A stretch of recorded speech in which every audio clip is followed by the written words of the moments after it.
pesos at tulingan na dating 100 ngayon ay 80 na lang. Ang galunggong na dating 80 pesos ngayon ay nasa 60 pesos na lang. Hindi naman tumaas ang presyo ng tilapia na nasa 80 to 90 pesos pa rin bawat kilo. Ikinatuwa naman ito ng ilang mamimili. Kasi may anak akong nag-aaral. Dagdag din sa pamasahe, baon. Rhea, paliwanag nga ng mga tindera na ating nakausap, dahil hindi bilog ang buwan, mura daw ang kuha nila at kaya maliit ang puhunan. Balik sa'yo, Rhea. Maraming salamat, Dante Perelio, nag-ulat live mula sa Commonwealth Market. Lieutenant General Delfin Bangit, formal nang iluluklok bilang bagong Chief of Staff ng AFP ngayong araw. Papalitan po ni Bangit si General Victor Ibrado. Gagawin ang change of command ceremony sa Campo Aguinaldo mamayang alas 10 ng umaga.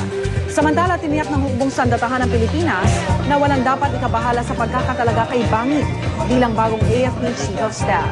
Ayon kay AFP spokesman Lieutenant Colonel Romeo Browner Jr., mananatiling profesional ang AFP kahit sino man ang ilagay sa pinakamataas na pwesto. Ganito rin ang posisyon ni Executive Secretary Leandro Mendoza. Naniniwala siyang pangangalagaan ni Bangit ang interes ng institusyon at hindi ang kanyang personal na interes. Tinutulig sana mga kritiko ng administrasyon ang appointment ni Bangit na kilalang malapit kay Pangulong Arroyo.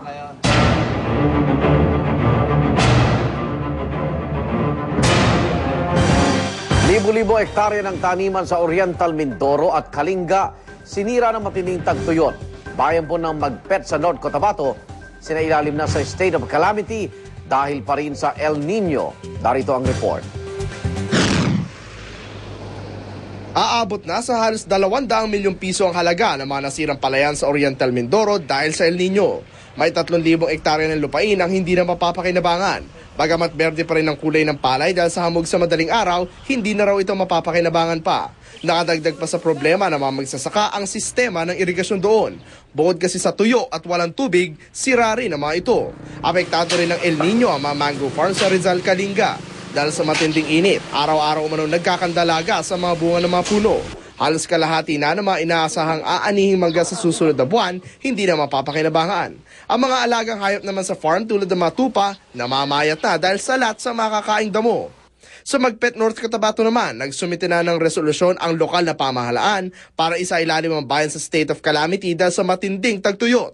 Aabot na sa 43 milyong piso ang halaga ng mga tanim na sinira ng tagtuyot. Labis na apektado ang produksyon ng mga saging at mga gulay. Nagdudulot din ng pangamba sa mga residente ang paglalabasan ng mga ahas dahil sa matinding init. Para sa Unang Balita, James Velasquez reporting.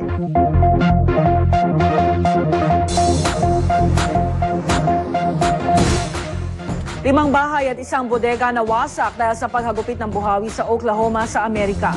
Sa lakas ng buhawi, nagliparan ang sari-saring mga gamit at bagay sa daan. Pati mga poste at linya ng kuryente na damay. Buti na lang daw at walang taong natangay sa buhawi na tumagal ng 15 minuto. Samantala sa Amerika pa rin, kotse humarurot ng walang kontrol sa isang highway sa California. Ayon sa driver, na stuck ang silinyador ng kotse. Buti na lang may dumating na pulis para maihinto ang kotse. Nagpadala na ng kinatawan ng car company para imbestigahan ang pangyayari.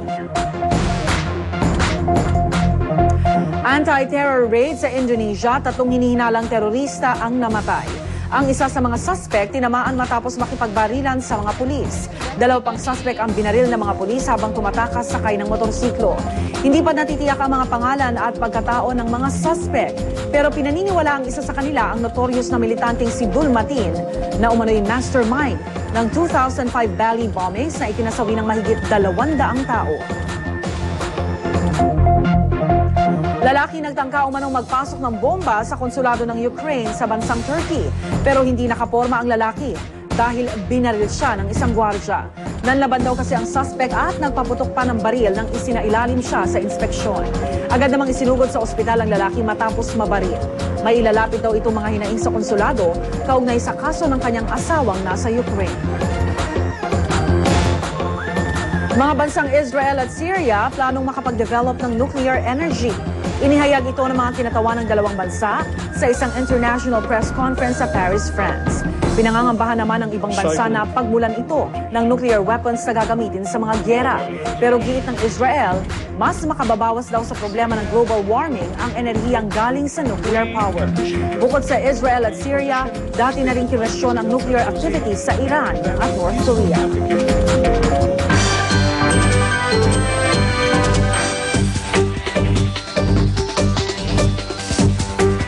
Barbie dolls binihisa ng mga kilalang Filipino designer.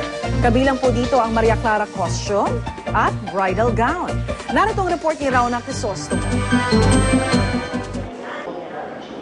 Tiyak naman lalaki ang mga mata ng mga Barbie collector dito. Sa halip kasi ng mga pangkaraniwan nilang outfit, mga eleganteng gown na gawa pa ng mga batikang Filipino designer ang suot ng sikat na manika. Ang national artist na si Pitoy Moreno, ala Maria Clara ang bihis kay Barbie. It's very in now, no? The Filipinos are very conscious now with the Maria Clara costume. Ang mga bridal Barbies nagpatalbugan din sa kanilang gown. Ang iba, glamorosa sa kanilang all-black evening gown na may matching headdress pa. Alahas naman ang ibinida ng mga manikang ito, habang ang isang ito'y mala high art ang dating. Pero, syempre, di mawawala ang paboritong bersyon ng marami, si Barbie bilang princess. Mahirap kasi very miniature and I had to